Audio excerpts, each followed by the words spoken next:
I sang Can you the sing song. it to us right now? Yeah, we need to know the tune. I can't wait My for this. daddy has a penis, my mommy has a vagina. Because I was so, I think, ill-prepared to have any sex talks with my kids, I remember the first time I heard of the idea of like having sex talks to young kids, Mm-hmm. my mind just blew up. I was like, wait, what? You can do that? That's allowed? That's allowed? Because I think that we all talk to our kids very different than our parents talk to us as a whole. Yes. As a whole. Agreed. Not everybody, but as a Totally. whole. Welcome to the Derelict Podcast for the disparaged, depleted, and delinquent souls trying to find our way. We're talking about the scary part of the journey where we don't know how it'll end. Let's be free to face our fucking failures in real time as the most unadulterated, truest version of who we are. No sugarcoating. Welcome to the shit show, you derelict. Veronica, we're so happy that you're here. I'm glad to be here. Veronica is the best. Do you want to say anything about Veronica? Yes, Veronica Darling is joining us, and she has more parenting experience than both of us combined. That's so true. I'm really glad that she's true. on the podcast. She has a lot of kids, and they're older than ours, Mm-hmm. and wiser, and she's obviously a much better parent I have than 18 Tyler. years. Veronica, so Yes. glad you're here. Yes, me too. Awesome. And that's true. I have 18 years of parenting under my belt. She does. And yes, have launched. How many kids do you have? How many 4 kids? kids 4 kids. so far. Ha, just kidding. 4 kids forever. So we're talking about sex. Do you guys make sex jokes around your kids? All the time, the most inappropriate ones possible. Really? No. No. No, I don't, and I think it's... I do not make jokes about sex. We talk about sex a lot. Sorry, I interrupted you. I just touched your thigh. Continue. And then you made a... Are you going to You're narrate Very everything? special tonight. You going to narrate everything? I just know. touched your thing. My hand is on the couch. Continue to talk. I don't even remember what I was going to say. You don't joke about sex in front of your kids. Yeah, I think it's harder when you're a single parent. Like, I think when I was in a dual parent household, even though the kids were younger, I was more comfortable making jokes because it's mom and dad, 2 people they know, and it was also more over their head. Yeah. But I would imagine you and Chad make, in fact, I've witnessed you guys make plenty of sex jokes We do. in front of your kids, We and I do. think that's great. We do. We talk a lot about sex. We joke Mhm. about sex. You're And normalizing it. My Yeah. kids are aficionados. I thought that's what she said. And they don't even have real context for it yet. Right. But man, when they do get real context, I feel like I'm going to have a hell of a comedy show on my hands. I bet. It's going to be great. Yes. No, the sex thing is weird. Like, every family does it different. Every parent has their own, baggage or experience with sex, and they bring it to the table, whether you intend to or not. And I mean, I don't know. What do you guys think the role is of parents? Are we supposed to, do we talk to them about our experiences? How do you prepare them? What was your experience? So, I was kind of joking. I do make some, what I think are appropriate sex jokes with my kids. Appropriate. Tell me Age one. appropriate. Okay. I would like Age to hear one. appropriate, What's as your Tell us- daughter would tell say. us one. Because your daughter is all about age appropriate. That's because right. she She thinks loves that. She What thinks even that's is the that? best phrase that you've ever used. Is Yep. age appropriate. What does that even mean, Dad? Mhm. Yeah. Isn't that what you said on the last podcast? Something like that. So you asked so many good questions, and I'm not even sure which one to start with. Okay, But I will start with history. How about we start with history? Yeah, this is So, at least most of the people that I've talked to from our generation, which I would call the greatest generation, and Of course you would. I don't mean the one that Tom Brokaw calls the greatest generation. Clearly, our generation, the Oregon Trail generation, Zennials. I mean, I don't know that we're in agreement with this term, but keep going. It's between Gen X and Millennial. It's a whole thing. No, not that term, the greatest generation term. Oh, Keep going. that's true. I'm the greatest of the generation. Is that better? That sounds. Okay. What I was actually trying to say is pretty much everyone that I've talked to from our generation, around our age, it seems, for the most part, this is obviously nothing is 100%, but it seems for the most part, either they didn't get a sex talk or they got one awkward sex talk. at least from everyone that I've talked to around our age, except for a few that either had somebody that just talked about sex all the time, Yeah. etc. But it seems like the majority of people that I've talked to is some sort of awkward, like one sex talks, no sex talk, etc. I don't know if you guys experience the same thing. That's just what I've experienced from our I kids. did. I had kind of a different dynamic. But would you say you're in the minority? In I that? am in the minority, Right. for sure. So I that, got kicked out of a grocery store when I was 3 years old for singing this song that I will proudly I can't wait. sing for you now. I It's called My Daddy Has a Penis. And the Let's only hear it. other words in the Let's song hear it. are My Mommy Has a Vagina. And it's basically those two lines repeated until you get kicked out of the grocery store. And I sang can you the sing song. it to us right now? yeah, we need to know the tune. I can't wait for My this. daddy has a penis, my mommy has a vagina. And you know what? Those are factual statements. Dad, you do have a penis, and my mom. Why would you get rest her kicked soul, out of the store for that? It was in Albertsons, and it was deemed highly inappropriate. And Why is that inappropriate though? Because I think our parents' generation wanted to suppress sexuality that was really prevalent in the 70s and Right. the 80s and 90s Correct. became suppressed. Correct. I think that's the heart of what Which we're I doing. think, like you said, I think it's Yeah. part of it's a generational thing. Yeah. Which is part of why we all, because I think that we all talk to our kids very different than our parents talk to us as a whole. Yes. As a whole. Agreed. Not everybody, but as a Totally. whole. So for me, I'll just tell my quick story and then we'll move on. So I had, and I actually confirmed this with goodness sake, if my dad ever listened to this podcast, it's gonna be great. But I confirmed this with him a little while ago because I was curious if I remembered the same thing he remembered. And I went up to my dad and I said, "Hey Dad, do you ever remember having a sex talk with me?" I asked him this now in his 80s, right? Never asked him this before, as I just turned 40. I just asked him this. And he said, "Well, I remember the one time that you were in middle school and I was 12. And I sat you down to explain in detail what homosexuality is." Wow, that explains so much, doesn't it, Tyler? And I was like, "Wait, so is that the only sex talk you remember?" He said, "Yes." I was like, "Okay, that was my memory as well." So I grew up in this very conservative Christian household where like no one ever talked about sex. Sex is evil, all this sort of stuff. And the only sex talk I ever got was when I was 12, which basically was talking about like this drama that's happening in my family and with my uncle and everything else, with this detailed description of homosexuality, because we don't call it gay, we call it homosexuality. Yes. That was the only sex talk I ever had. Gay sex. Yeah, just Sex that didn't even right. supposedly pertain to you. Yeah. Supposedly. Supposedly. Cool. As I hold my hand like this. Too bad the video turned off because It's not off. you could just It's on. see. Yeah. Okay, Anyway. well, that's not much of a sex talk. Agreed. So no, it wasn't. And I'll give you one more good story because this is so the this is the first woman that I went on a date with after I wasn't technically divorced, but close enough. Separated. This woman told me her sex talk because we ended up at this bar and Planned Parenthood had just finished up some event and there were these flyers on the table and the flyers were tell the person at your table about the sex talk that your parents did with you.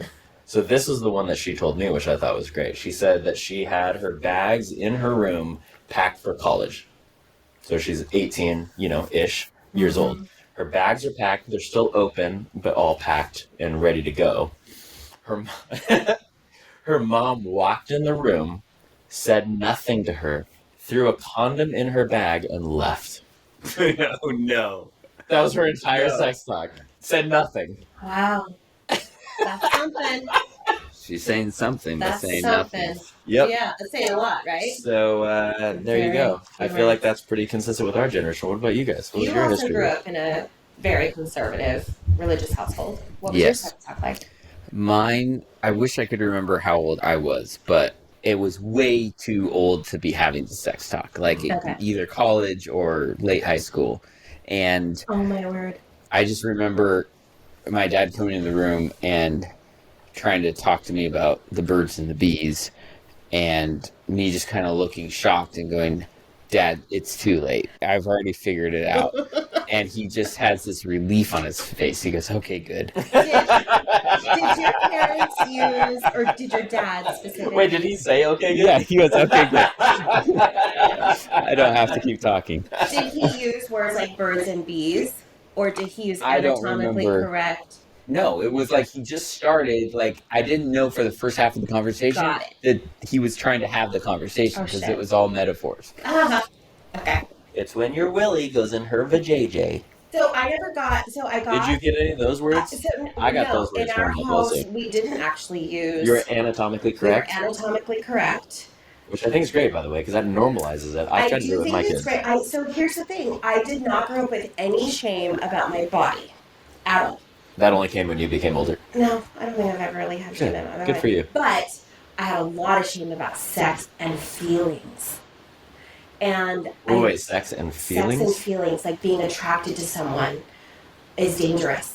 And wanting to kiss them and wanting love, all of those things were bad and sinful. Interesting. And so it set me up for this weird thing where I was really bold and almost audacious when it came to physicality and nudity and just anatomy, biology, but really confused on how biology correlates to relational intimacy. And I knew the birds and the bees, and that was discussed like as So was it more like- like medical? Is that? yeah, like a penis goes in a vagina, sperm, baby, the end. But there's no Which I knew love was or comfortable. connection But or. anything talking about leading up to that was deemed like sinful, and all those like Christianese words for bad. So it was when you say feelings and emotions, pleasure would also be in that camp of like Totally. you can't connect it to pleasure. Totally. Yeah, because 'cause it's that's so bad. sin. And Yeah. it's only for Yeah. marriage. So you're supposed to like have this intellectual understanding of biology and anatomy, and then somehow one day, without being attracted to anybody, find yourself married. Right. And then and then do that, the biology part, and then be happy about it. And also do it whenever the man wants. And that is the success Huh. recipe. Right. There you Wow. It Yeah. works out for so many people. go. Yeah, so that was my upbringing in sex. And then as I mentioned, it didn't work out for me. It didn't, I don't think, gird me for any type of real understanding of puberty or even that fun trial and error stage where you're testing out what it is to have a relationship or to get to know somebody or to even really date or understand what respect or consent even. Those things were very convoluted in my brain. I had no real understanding of that. So I like to think, yes, anatomy is important, biology is important, and also let's get into the weeds with like intimacy, and relational concepts, consent, pleasure, self-pleasure, pleasure of your partner, yada, yada, yada. And because I have kids that are older now, can we please wait a little bit longer to make other humans? Yeah. Right. Seriously. Yeah, for That's sure. where I'm at. I know it's a little bit different than where you guys are at with your kids. Yeah, because I was so, I think, ill prepared to have any sex talks with my kids. I remember the first time I heard of the idea of like having sex talks to young kids. My mind just blew up. I was like, wait, what? You can do that? That's allowed? That's allowed? Like, that's It healthy? sure is. You can actually do that? And I want to make a plug for another book series that I have found really helpful with my kids. Okay. So it's called How to Talk Confidently with Your Child About Sex. And that's by Concordia Publishing. That one is the one that's based more towards adults. And that one's good, but the one that I like even more, it's along the same lines. It's called How You Are Changing, and it's a series for kids.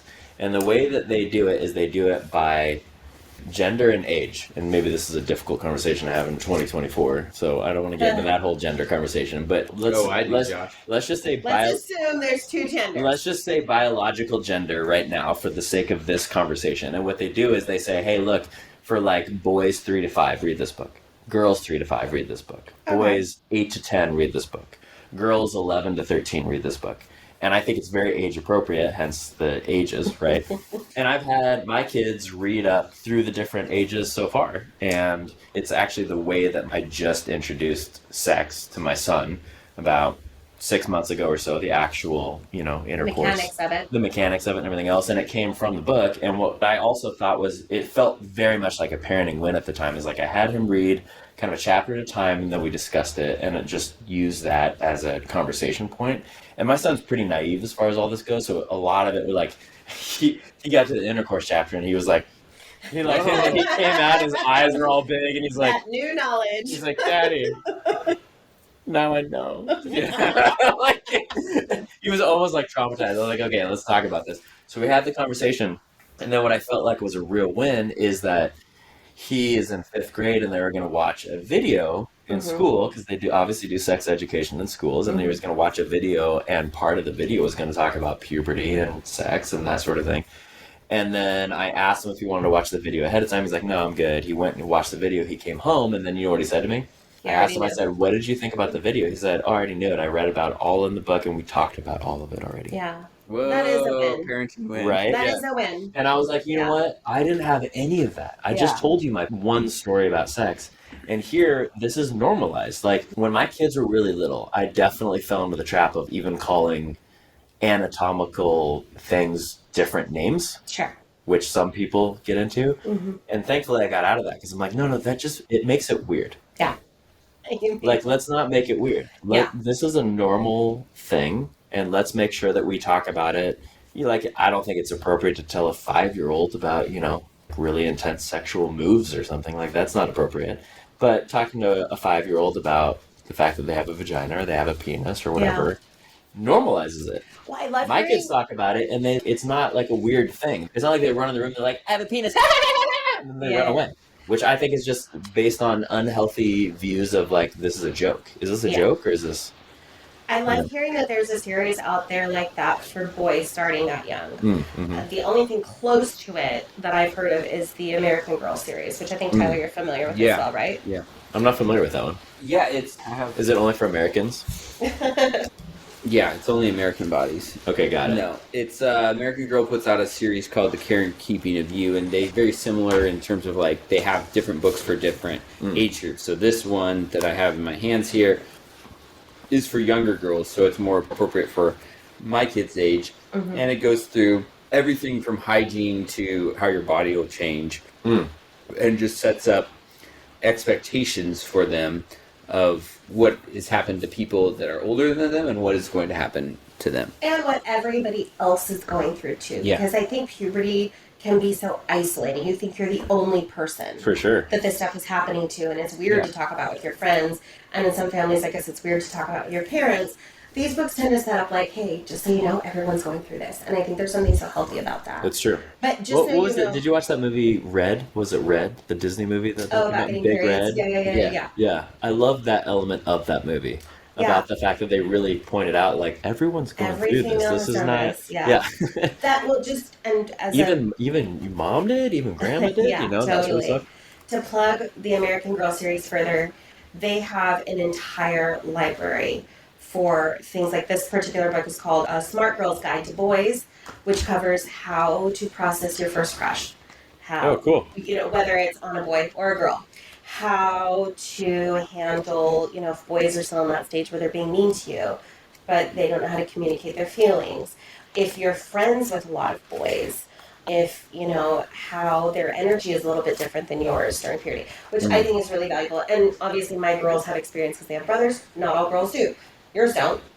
Nope. So stuff like this I think could be helpful. And then there's this other one. They have since updated this one. It's a Smart Girl's Guide to the Internet, and I love how it broaches like chat rooms and email. But Oh, the great. new one that they have is Digital World, and that covers apps, text messaging, sending photos, receiving photos, and porn Faxes. sites.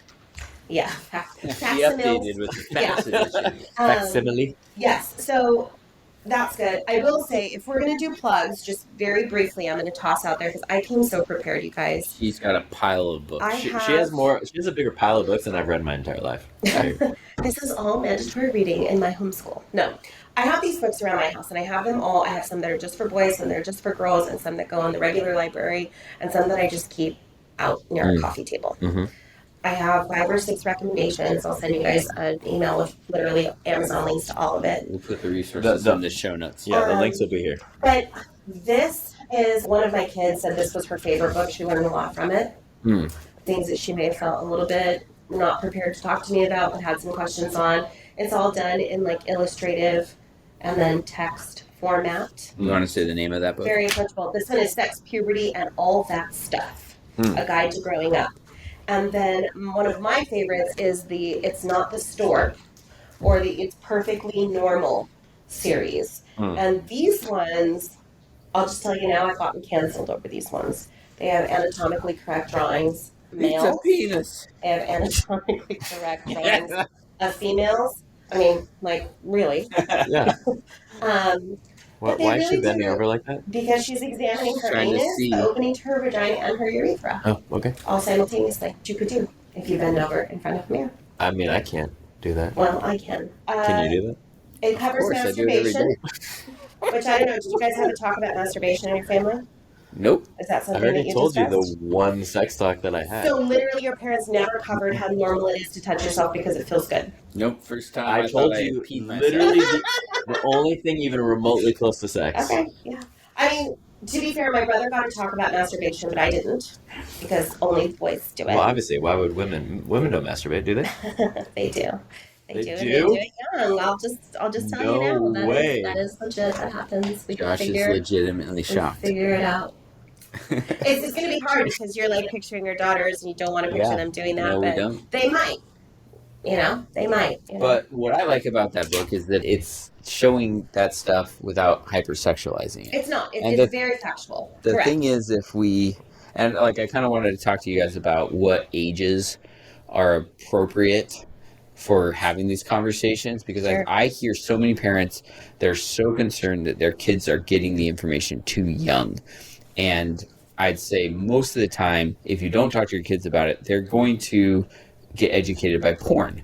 And it's going to be a hyper Yeah. educate, and schools are trying to do their job, and we can have different opinions on whether they're we doing a do. good job or not. But at least I would say we can all agree that it's better than your kids getting educated by pornography. Yeah. And this book has some pictures that show genitals and sex, but it's not sexualized. No, and it's not, so yeah.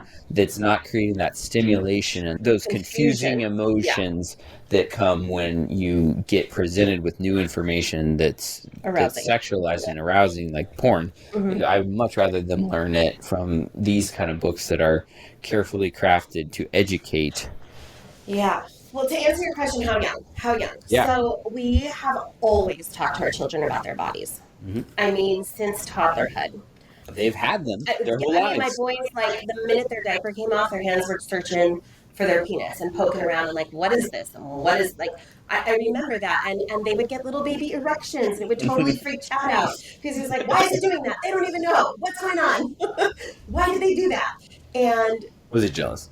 he was just a little like, He's not even here to defend himself. I know. Gosh.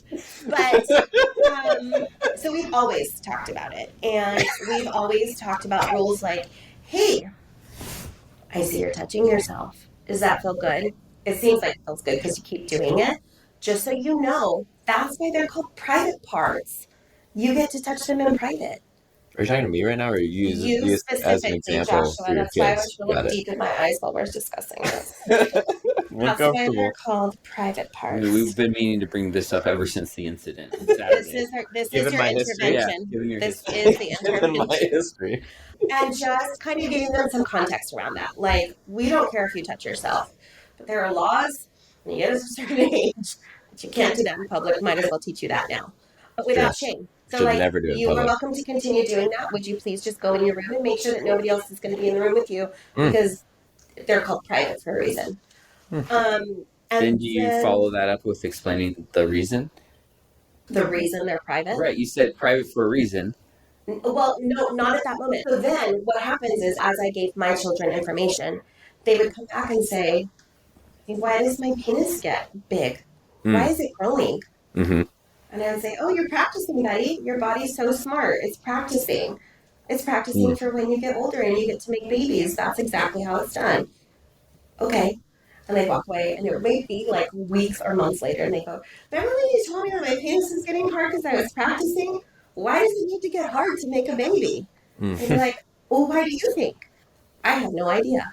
Oh, because it has a special puzzle piece inside of it called sperm that is half of a baby. Oh, okay.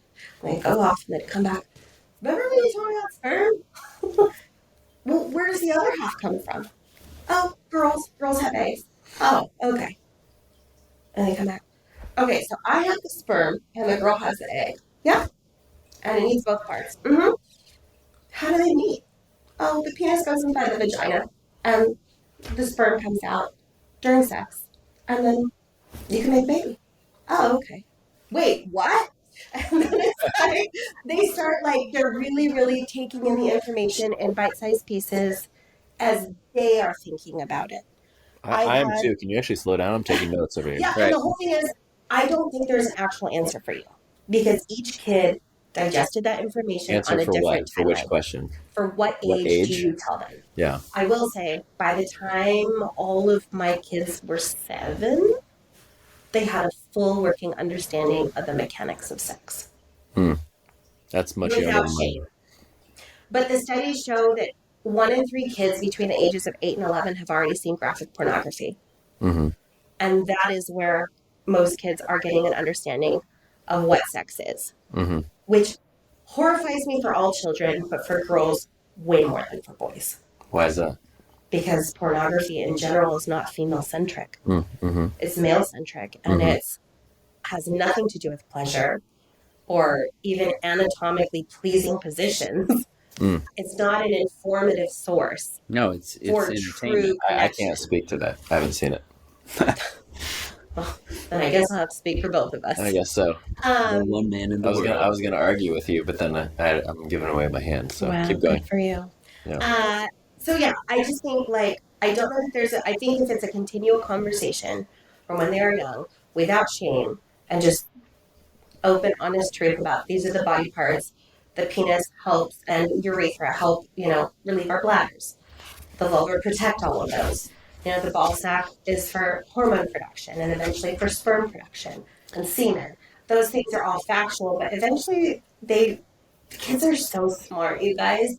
They will accept the information you're giving them and put together how it works. I think one thing you said too really sticks with me is that first of all, it's different with every child, Mhm. right? We can't just loop every single child together and say that they're all the exact same and they're all ready for the information at the exact same time. So I feel like making these imaginary lines in the sand where it's like this age they often know, like, okay, maybe for one kid, maybe not for another kid, right? Yeah. I think every kid is very different. This next section is sponsored by His Cox Insurance, and this Which is is a real thing. This is a real thing. They've been around a long time, and I saw this actual ad on Instagram, and I am not even joking. I'm going to quote what I saw on Instagram. Okay. Okay. His Cox is the best. Extremely happy with them.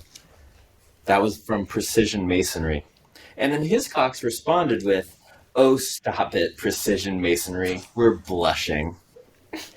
His Cox works so well, makes you blush. What is this a product placement for? His Cox Insurance. It's an It's an actual insurance ad. Yes. Wow.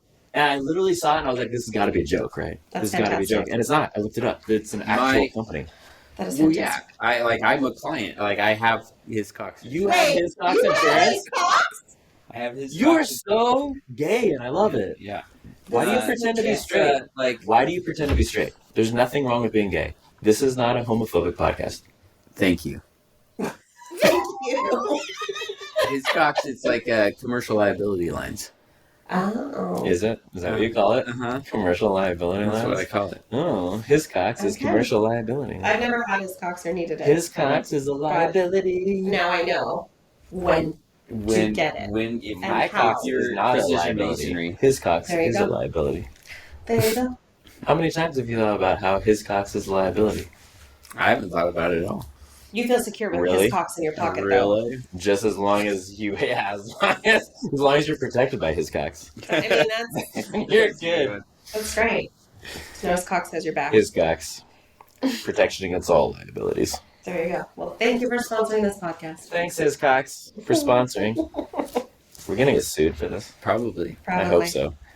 If I got a lawsuit letter from His Cox, You'd my- Framing I it. would be so happy. I would never have been so happy to go to court in my life. I would like to interject and say that was Joshua who said they'd like to go to court with you, and Tyler and I have not. Just to be clear, Made this his mistake. cocks, please leave your cocks away from my cocks and do not sue me. Okay. So anyway, we figured jokes that aside. we would sponsor that his Cox would sponsor, clearly because they're sponsoring. We get a lot of money from sponsorships on the show. We figured his Cox would sponsor the Talk About Sex. To talk about sex. Over sexualizing versus talking to your kids about sex. Yeah, and I think the fear is what prevents parents from talking to their kids too early, in quotes, too, or like early enough, or at all. And so I think the danger of not talking to them about that far outweighs the danger of talking about it too soon. Or parents are not going to overly, most of the time, not overly talk about sex or overly sexualize it. And by overly sexualize it, I think we all understand that means like hypersexualization. Right. Yeah. Okay. What are some examples that you guys, as dads of daughters, have seen where you feel something has become hypersexualized? Music And culture. videos and music. Okay. Everything. My girls want to listen to music that's always a little bit over their age Right. appropriate level Right. based on what I Big fans of consider Cardi B, WAP. age- Yeah. They love that. I don't know what it means though. Because you play it over and over and over. God. So they're listening to stuff that if you listen to the lyrics, sometimes I'll hear the lyrics and I'll skip the song and they'll be like, Dad, why did you skip the song? I said, well, I understand what those lyrics are. Would you like to talk about it? And now they've learned if they don't want to have an uncomfortable conversation, they say, no, it's fine. We'll listen to whatever else. And then sometimes they push back and we talk about those lyrics meant this, and this is not a healthy view of sex. Right. And so we'll have those conversations, but sometimes that forces the conversation sooner than I would normally have that conversation with them. And they'll watch music videos that, and now Spotify has that thing where it plays like a fraction. Normally I'd be like, oh, we just don't go on YouTube and watch music videos. But now if they have it on Spotify, it plays a clip of the music video. And I feel like sometimes those dances are hypersexualized. Yeah. Sometimes. I agree. Sometimes. Yeah. Sometimes, yeah. Sometimes I feel a little overprotective with that. Like I won't even let my kids use Spotify. They use Spotify Kids. That Our doesn't kids do do all too. those sort of things. So, and I don't know if that's right or wrong. I'm not saying one way or the other. I'm just saying for me, I think, and this is going to sound very old manish of me, I think we live in a very over-sexualized culture right now. There's so much discussion and focus on sex and gender and sexuality and all that sort of stuff that did not occur. And I'm not saying it was healthy when I was growing up, because I think that it was repressed, which is also unhealthy. So I don't think either is healthy. But for me, I have a really hard time right now. And I think part of it is because it seems to me that a lot of culture focuses on how this is good, but then it's a sexualization good, and then it becomes good no matter what you're trying to do. And I don't think that that is good. I think having good, healthy conversations about sex and being open about sex and talking about biology and all those sort of things are good. But I don't think that that means trying to, have a 7-year-old make adult decisions about sexuality. I don't think that that's healthy. Well, I think so. It was interesting. I remember when my girls asked me, what does sexy mean? A friend at school told me my shirt was too sexy. Right. And that lit a fire under my ass because I'm like, you can't be sexy. You're a child. The only person that you would be quote unquote sexy to needs to be locked away forever. Like, they don't understand that word. You don't understand that word. That's not, but let's unpack it. Sexy is you want to have sex with someone, is attractive for sexual purposes. And if they were too little, they was over their heads. And kept trying to find like nuanced ways or age, we've been deeming as age appropriate or age correlated definitions. And there are just some things that their minds are not ready to understand because that level just hasn't been unlocked yet, right? Yeah. I think also there's this normalization, and maybe it's tethered to, feminine liberation in terms of like, we can celebrate our sexuality and we can monetize our sexuality.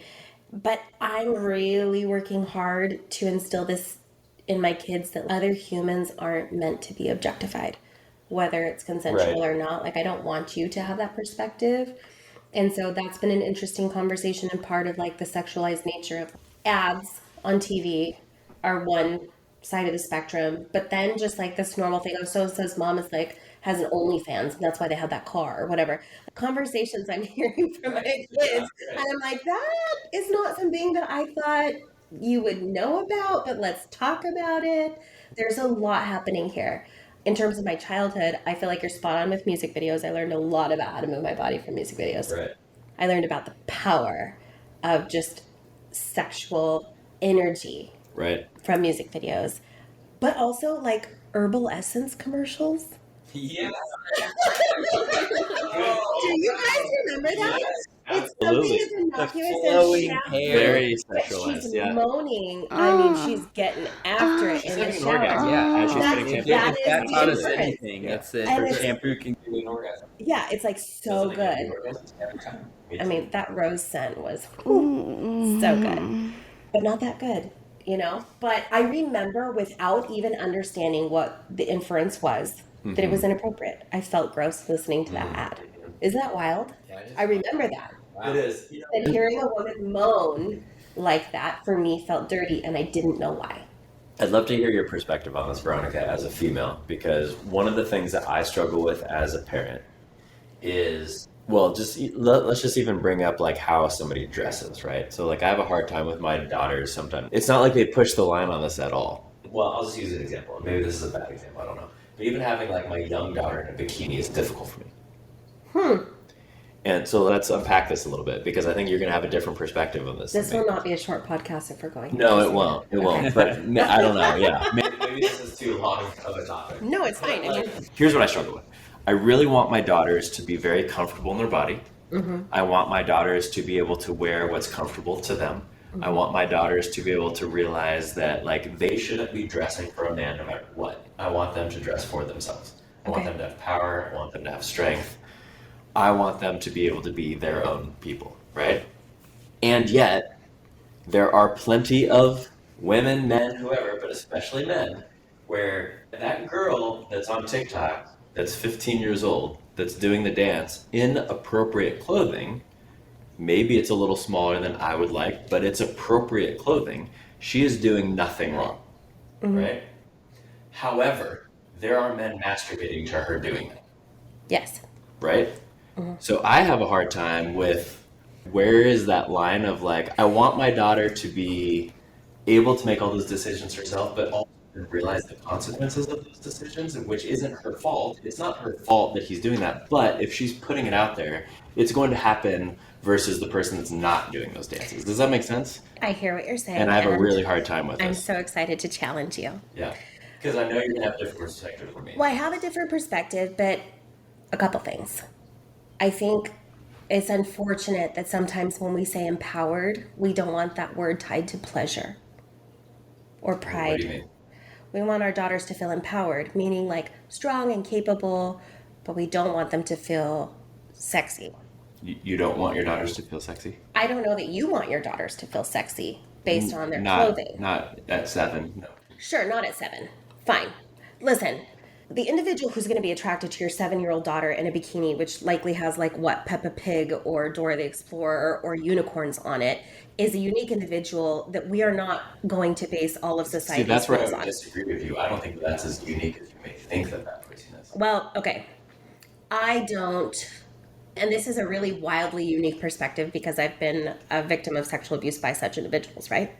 But when you look to other cultures, I will tell you what sexualized me, hyper-sexualized me as a child. And it might shock you. Christian school dress codes. The restriction of it. Christian school dress codes made it so that my shoulder was sinfully delicious. Oh, yeah. And It would be my like being in a knees Muslim country where you have to and go my all neck and my, like...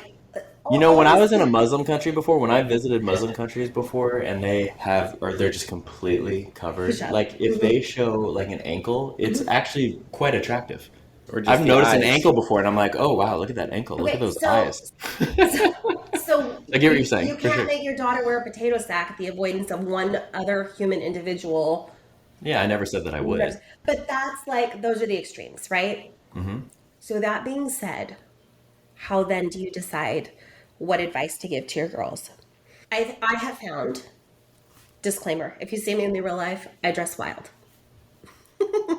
I dress. Would you say that how you're dressed right now is wild? No, but I dressed very intentionally for this podcast. This isn't Okay. what I would like normally wear to hang out with friends. Like this is more conservative? This than is normal? ultra Would you say? conservative Okay, for me. got it. So, for me, the idea of empowered and comfortable in my skin and showing up in my most authentic self involves dressing what other people consider to be either highly inappropriate or really provocative.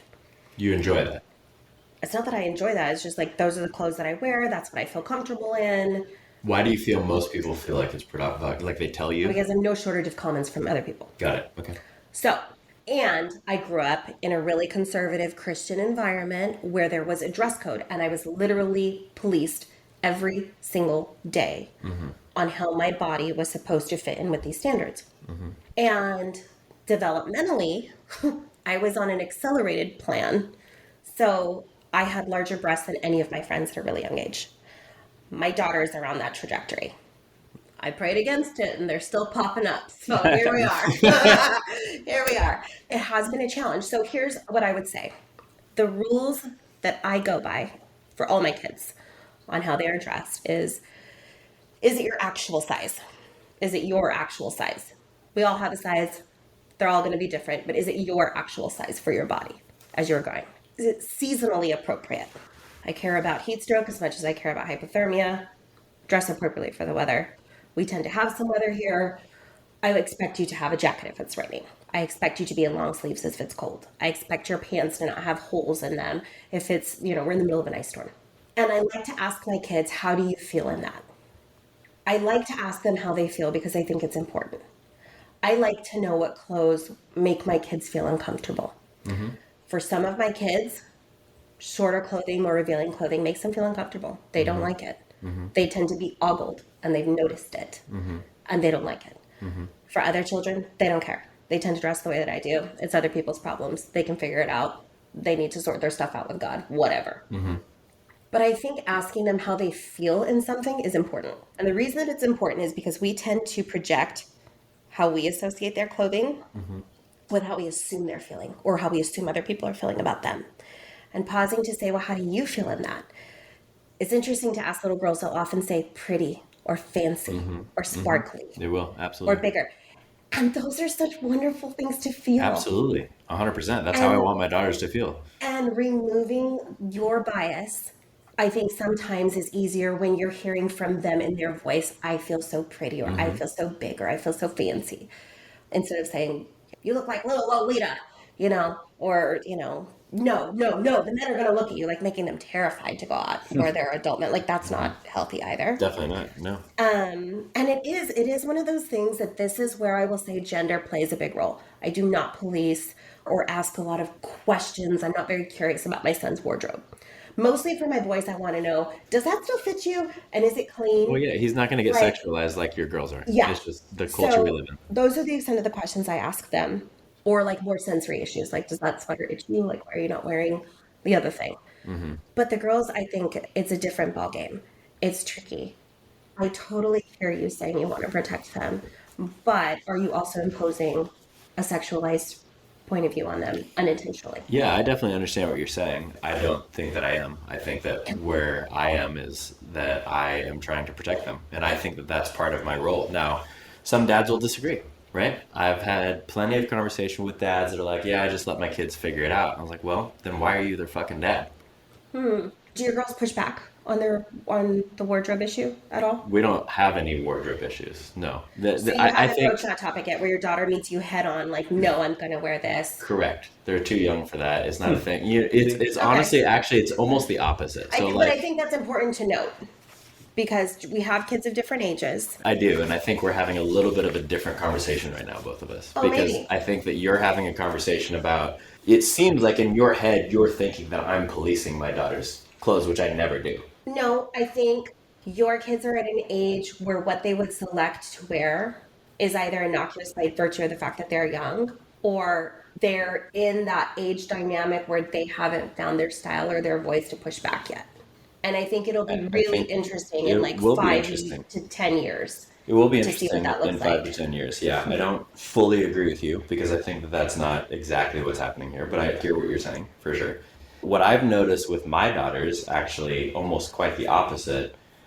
because of some influence that they have in their lives, where like even my 7-year-old won't even walk around with her shirt off anymore at 7, right? It's not like there's anything Yeah, I feel there like that's normal. to see. What? I feel like that's normal. For what? They hit this awareness that like, oh, girls aren't allowed to show their nipples. Yeah. I feel like the difference in male and female nipple coverage is something that kids pick up on pretty young. It is, but my son does the same thing because of similar influences. Oh, where that's he fascinating. doesn't, want to not have his shirt on either, which I also think is unhealthy. I've just seen it several times where it feels like they're not comfortable with their own body.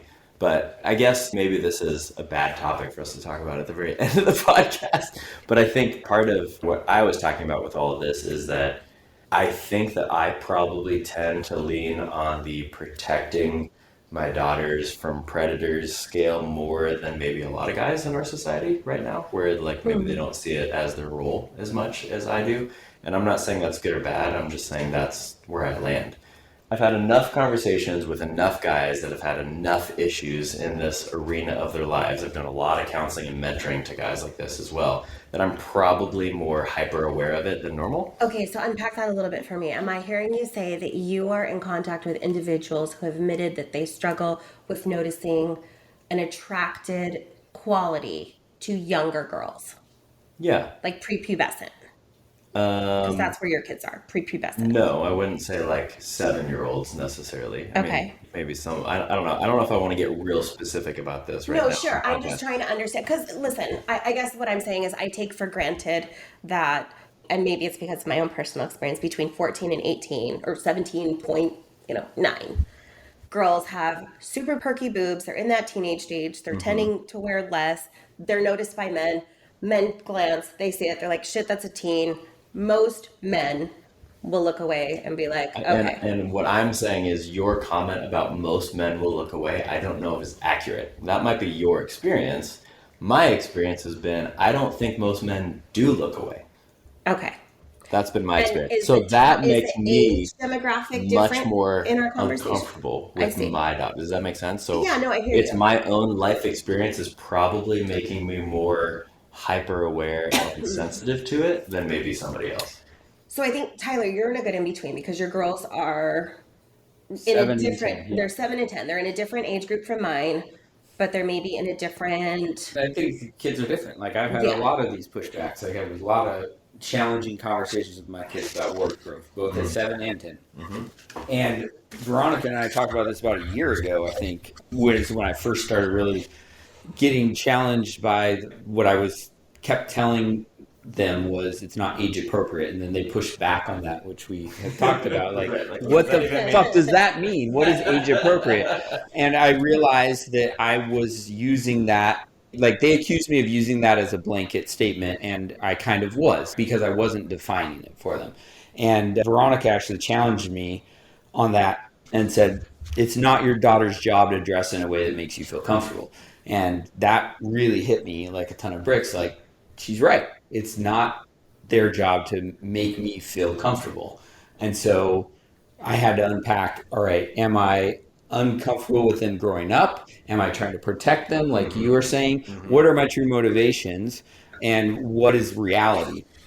And they're going to grow up and express themselves in different ways, at different speeds. Yeah. And we have to ask ourselves, are we resisting their journey to young adulthood, or are we fulfilling a very intentional role in protecting them? And is that actually protecting them, or does it just make us feel like we're protecting them? And the line blurs, right, between those two? It's a really good question to ask yourself. Like, am I doing this to try to make sure that my daughters have a healthy understanding of, like, it's not their job to make sure that other people's responses are a certain way. That's very unhealthy, right? However, I do think it's part of my job to help them understand the way other people will respond to it, and then they can So- choose what they want to do. I think that's a about great point. So that's another thing that I talk to my kids about. Like, hey, okay, so it is your size. You feel great in it. Technically, it's seasonally appropriate because you have a big coat that you wear over it. it. Right. Just so you know, when you walk outside like this, people are going to assume a couple things about you. You just need to know that these are the assumptions they're going to have. I understand that you may not be this way, you may not feel this way, you may not think this way. When I go outside looking a certain way, I'm fully prepared to take on the assumptions of other Right. people. Right. I know who I am, I know what I'm capable of, but you're at that age now. Now, again, my girls are older, so the implications are different. Yeah. But it's been wild to watch that conversation settle within them and say, like, okay, well, then I'm going to change. Cool. Okay. Just so you know, you look super cute, but if you want to change, that's fine. Cool. That's great. And for another kid to be like, I don't care. Which you get, and I care honestly, zero. that it's very empowering because you're giving them the option Yeah. of like you're saying, hey, this is how people are going to respond. I So think, what do you want to too, do? don't lose sight of the fact that the wardrobe component is not the only way to protect your daughters. You are doing the work of being an active, present parent. You are around generally in their Yeah. lives, as is their stepfather or other males in their lives. That alone goes very far. And that is not just me like pontificating, that there are like studies done on barriers to predators of children. What stopped you? Their dad was around. Right, for Their sure. grandpa was always with them. At this point, they had a cell phone and they could call for help Right. as a deterrent. They were very vocal. Right. So there are other ways. And I think having the conversation that you just described of saying, let me unpack and explain the assumptions that people will make, or the like, giving them that education is another way to protect them, I think. That's fantastic. I love that. On the topic of protecting kids and having multiple ways to do it, I think one of the ways is we were talking about pornography or kids getting curious or getting an education about sex. I think in addition to these conversations about sex and talking to them young and talking to them on all these ways, one of the resources that we had, and I think both Tyler and I have used this resource. I don't know, Josh, have you used Good Pictures, Bad Pictures book? No. I have found it to be a tremendous resource. Both Chad and I have used it with all of our kids, and we do it jointly. And we have very open and ongoing conversations with our kids about the things that they are seeing on computers, tablets, apps, their friends' phones, TVs. And I feel like having that conversation about things they see, and my kids had a lot of questions like, why would you even put that on the internet? Who would want to see that? Why would someone look at that? And explaining to them, you know, depending on their question and their age, like the answers, just gave them a greater voice to say, hey, today I saw something that was really gross. I didn't like it. I told my friends they shouldn't look at it, or today I saw this and it made my tummy upset. We've had a variety of conversations, but that I just would be remiss to not bring that up as part of this conversation. Yeah, Can you I say read the that. name of the book again, just for our listeners? It's Good Pictures, Bad Pictures, and I read it with my girls probably about 6 months ago.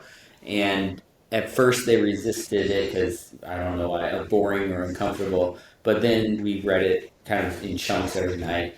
And the concept of, they kind of explained thinking brain and feeling brain, and how they kind of used some very simple language about brain chemistry to explain the stimulation and confusion that comes when a kid is introduced to porn.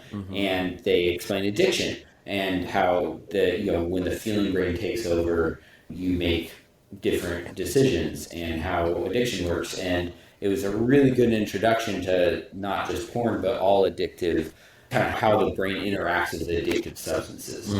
So, and then I've been able to refer to some of those components in the book repeatedly with my kids with that foundation in place. That's great. I think it's so cool to have three very, like, we're all friends, so obviously we have commonality, right? But to just hear the different perspectives and the different experiences. None of our kids are alike entirely. None of our experiences are alike. And we have different partner situations or whatever. And just to hear that at the core of our beings, our desire is to be the best parent possible for the kids we have. Yeah, I think what you're mentioning too is good, and we've kind of referenced it earlier in this podcast, but I think it's also really important, at least for me, during these conversations, to always remember that everybody comes into a conversation with different filters, right? Yeah. We have different experiences, we have different filters, we have different reasons why we believe what we believe, and I think sometimes the stronger that belief, the more difficult it can be to have the conversation. It can become defensive, etc. Because you're like, no, I'm right, and here's the reason I'm right. I've And- thought this through, unlike you. Exactly, right. And obviously, all of us are here that care about our kids, and we've all thought this through, and we all have different experiences, we all have different filters. We also have different masculine and feminine energies. We're also just different biologically, right? Like, there's a lot of differences in this room. And one thing that I think is fantastic about it, and also the reason why they keep writing books, like none of these books existed, and somehow kids were raised for thousands of years without any of these books that we're talking about. So, That's true. are these books needed for anyone? No. 100%. No one needs to read any of these books to be a parent, right? I would say that about every single book ever written. I think that a lot of it is innate. Now, does that mean you shouldn't read any book? No, absolutely not. These books sound like tremendous resources. The ones that I haven't read yet, I'm going to read. Because I think they sound great. All the ones that we've read. I sure brought them all for you. I love all of them. And hopefully you read the ones that we recommended as well. And I think that they're all good. But at the end of the day, I think what it all comes down to, for me at least one of my key takeaways from today is one of the things that I think, and again, this goes to my personal experience, it goes to how I was raised, etc. But I was not raised having any of these conversations with my parents. None of them. So for me, in my household, I just want to make sure my kids are comfortable having these conversations. I really try my best not to be like, well, this is the only absolute way that you can do anything, because that was definitely how I was raised, and I can definitely default to that at times, for sure. But for me, it's, can we actually converse about this? Now, I don't happen to be like some people that I've met where they're like, oh yeah, just communicate and your kids will just figure it out. Well, I think that there's enough studies that show that maybe a 5-year-old brain can't figure out the same thing that a 25-year-old brain can figure out, or 40 or whatever, right? So I don't necessarily agree with that, but I do think that it is empowering, right, to give our kids this information and communicate with them so that they can make decisions. I think that's one of the big things I took away from it. Yeah, and I think just removing shame as much as we can For sure. from things that should not start off with shame. And in order to do that, I think you have to, as a parent, have to really do some work with yourself to figure out and identify where you had shame growing up, where you still have shame. Because if you don't do that work, then a lot of times you can unknowingly pass some of that shaming ideology down to your kids, or just even like in your nonverbal communication, you can pass that on. And so spending the time investing in getting your own shame figured out is, I think, an essential part of the process so that you don't fuck up your kids. That is for sure a worthwhile venture. And since we're talking about shame, I will recommend yet another book in my Hooray. library. It is called The Soul of Shame by Kurt Thompson. It is good. Highly recommended. Yeah, very, very good. Not as a parenting book, but as a resource to get healthy so that you can be a better parent. Better self, better partner. I think it probably transcends a lot of relationships. But that's it. Those are my takeaways. Awesome. Love it. Thanks, guys. Veronica, thanks so Fun. much for being here. I feel so honored and pleasured that you would actually be on here with us. Of course. Our first guest This is fun for that we've me. ever had. Fun. It's been fantastic. Tyler is It's stoked been right like 8 now. hours. Yeah. So. Yeah, 8-hour podcast with 6 of those hours being technical difficulties. it's true.